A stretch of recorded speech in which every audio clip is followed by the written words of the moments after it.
7वीं जमात के लिए आज का सबक, यानी इसमें ये सवाल जवाब हैं। सबक है डाक का अनोखा टिकट। अगर आप इस सबक को पढ़ेंगे तो आपको पता चलेगा ये अनोखा टिकट क्यों है। आप इसको घर पे थोड़ा मुताला करना। यानी डाक का टिकट जो है वो आपने देखा होगा कि टिकट पे किसी न किसी की शक्ल सूरत होती है।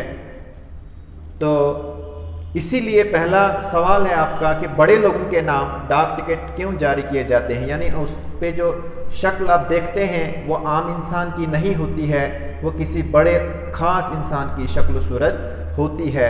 तो बड़े लोगों के नाम डाक टिकट उनकी यादगार के तौर पर जारी किए जाते हैं अक्सर, ताकि वो उनके कारनामे बहुत अच्छे रहे होते हैं, इसलिए याद दहानी के तौर पर, यादगार के तौर पर उनके नाम टिकट्स जारी किए जाते हैं ताकि उनको हम भूल न सकें, वो हमें बार बार याद आए।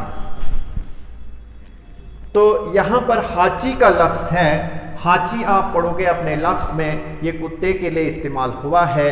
ये जापान का एक प्रोफेसर था, उसका एक कुत्ता था जिसका नाम हाची था। अब यहाँ इन्होंने पूछा है हाची का क्या मामूल था। तो हाची का मामूल मैं बताता हूँ, यहीं से हाची की भी वजाहत होगी, हाची क्यों अहम है इसमें, और यहीं से आपको सबक का भी पता चलेगा सबक किस बारे में है।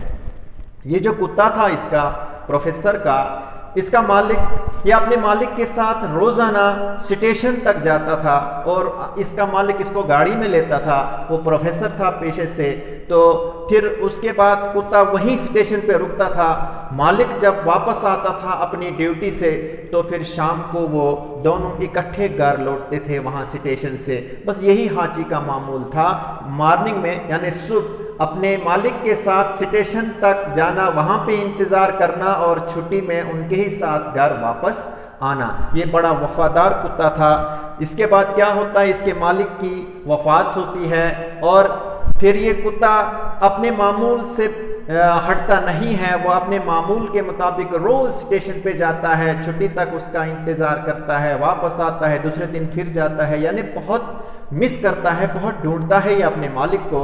तो मरते दम तक इस कुत्ते का यही रोज़ का मामूल होता था।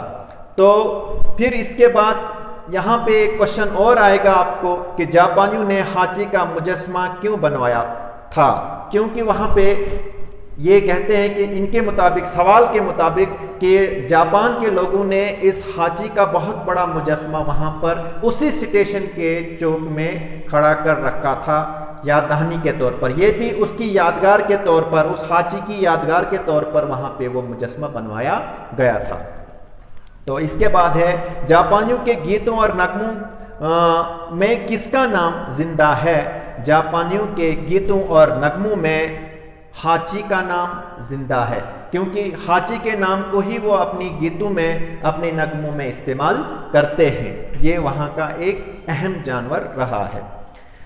तो इसके बाद आपको एक सवाल और होगा कि ऐसे 5 शख्सियत के नाम बताओ जिनके नाम डाक टिकट जारी हुआ है पर्टिकुलरली, यानी खासकर हिंदुस्तान में। तो उसमें आप जवाब लिख सकते हो पंडित जवाहरलाल नेहरू, दूसरा है महात्मा गांधी, तीसरा है सरदार पटेल, चौथा है मौलाना आज़ाद और 5वां है डॉक्टर अंबेडकर। तो इन सवालों के जवाब आप अपनी कॉपी में नोट करना और इन्हें याद भी करना। शुक्रिया।